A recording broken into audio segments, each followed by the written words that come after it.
সব রিমান্ডে মারে না, আমাদের গায়ে হাত দেয়নি, কিন্তু মানসিক টর্চার করেছিল রিমান্ডে 10 দিন। যারা মার্ডার মামলার আসামি হয় তাদেরকে মারধর করে, এবং 15.5 বছরে অনেক আলেমের গায়ে তারা হাত দিয়েছে। আমাদেরকে গায়ে হাত দিত, টাকা চেয়েছিল 10 লাখ, আমার বাবা তো গ্রাম্য মানুষ, সঙ্গে সঙ্গে দিয়ে দিয়েছে 8 লাখ।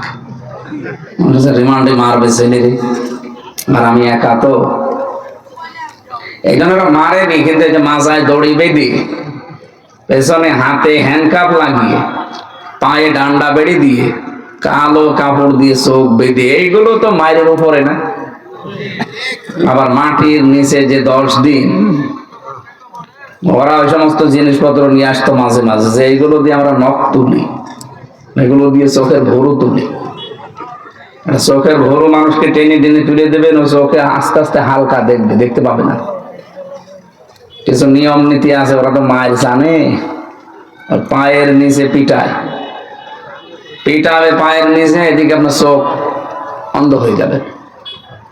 একাধারে 10 মিনিট আপনি পিটান কাউকে, দেখবেন চোখে হালকা দেখছে, কিছুদিন পরে আর দেখতে পাবে না। ওর সাথে এই চোখের তারের অনেক মিল আছে। মানুষের এই যে মাথার ভেতরে যতগুলো 70,000 তার আছে, এর ভেতরে 6টা জিনিস গুরুত্বপূর্ণ কাজ করছে। ফ্রন্টাল লব আছে, অক্সিপিটাল লব আছে, প্যারাইটাল লব আছে। এরকম 6টা জিনিস দিয়ে এক একটা জায়গায় প্রায় 7টা করে ওরা মাথার ভেতরে আল্লাহ সাজিয়ে এর সাথে তারের সংযোগ করে বিভিন্ন জায়গা থেকে এই কাজগুলো আমার আল্লাহ করাচ্ছেন ফেরেশতাদের দিয়ে। এটা আমি কথা বলছি, এক একটা কথাও তৈরি হতে প্রায় 27টা স্তরে ধাক্কা লাগছে, আর প্রতিটি জায়গায় একদম ফেরেশতা বসে আছে।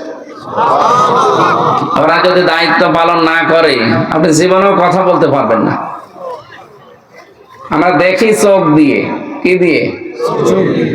চোখ দিয়ে দেখি, সঙ্গে সঙ্গে চোখ খবর পাঠিয়ে দেয়। সামনে যেটা আছে ফ্রন্টাল লব, পেছনে যেটা আছে ওইটা দিয়ে কিন্তু দেখা হয়।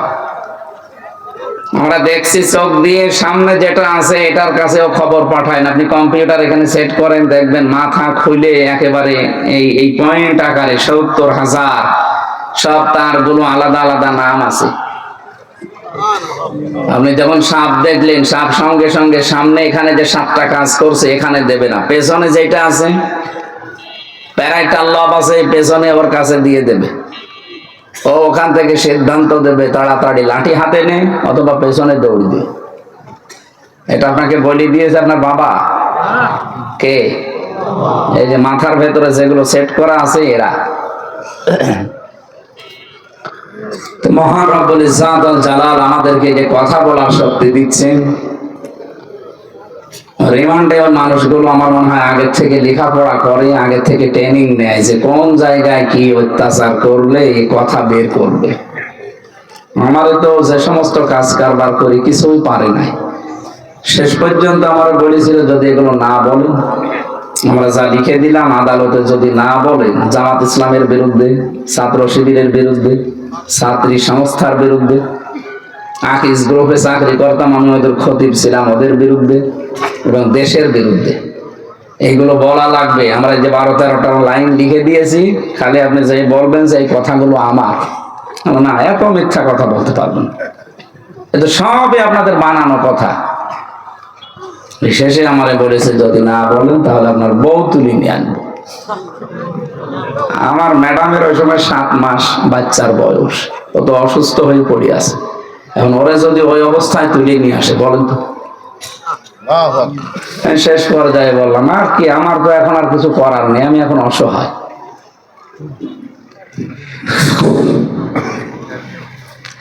নিয়ে গেল ধোকাবাজি করে যে ম্যাজিস্ট্রেট, এই শয়তান আমারে বলছে আপনি যান সই করেন, আপনার কোনো অসুবিধা নেই, কয়েকদিন পরে আপনি মুক্তি পেয়ে যাবেন।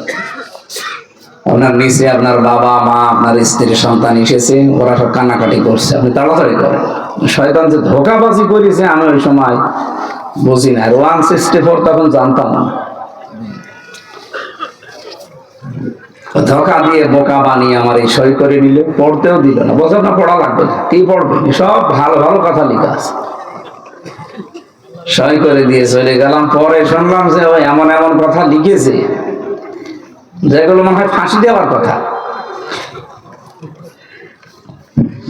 শেষ পর্যায়ে আর কি এই যে 3টা বছর কেটে গেল, ওর ভেতরে একদিন দেখি ওই ম্যাজিস্ট্রেট ঘুরে বেড়াচ্ছে। কি আপনি এখানে? বলছে আমার বউ মামলা দিয়েছে। তোর বউরই মামলা দেওয়া দরকার, শয়তান। ধোকাবাজি করলি আমার সাথে। বলছে আমার তো কিছু করার না, আমার উপর থেকে যা বলে দেয় আমি তাই করি। এই ছিল বিচার ব্যবস্থা দেশের। আর আপনাদের এখানকার কৃতি সন্তান, কৃতি সন্তান ছিল এই দায়িত্বে। বলতো নাকি যে ন্যায় বিচার চলছে দেশে। কিসের ন্যায় বিচার? আমি তো নিজে ভিকটিম, আমি নিজে দেখেছি। কোন ন্যায় বিচার নেই, কোরআনটা ওদের বানানো বিচার। নিজেদের বিচার ব্যবস্থা বানানো, নিজেদের ট্রাইব্যুনাল নিজেরা সাজিয়ে নিয়েছে, আবার নিজেরাই বিচারপতি নিজেদের। আমার যে 2 জন ম্যাজিস্ট্রেট আমি পেয়েছি, একেবারে আমার মনে হয় একবার খোদ, আর বললাম না, মানে একেবারে ওরা মনে হয় নবীকে মানে না, ওদের নবী হচ্ছে আল্লাহর ওলি। এত কড়াকড়ি। এরা একজনের বাড়ি কিশোরগঞ্জে, আর একটার বাড়ি খুলনা। এই 2 জনের মাধ্যমে যে জুলুম অত্যাচারের মাধ্যমে আল্লাহ আমাকে এই 3টা বছর পার করালেন। আলহামদুলিল্লাহ, ধৈর্য ধরেছিলাম। আল্লাহ যেন আমার এই সওয়াবটা নষ্ট করে না দেন। আমি কথা বলতে চাচ্ছিলাম যে এই যে লাজা একটা জাহান্নামের স্তর, এখানে দিলে আগে চামড়া খসে যাবে।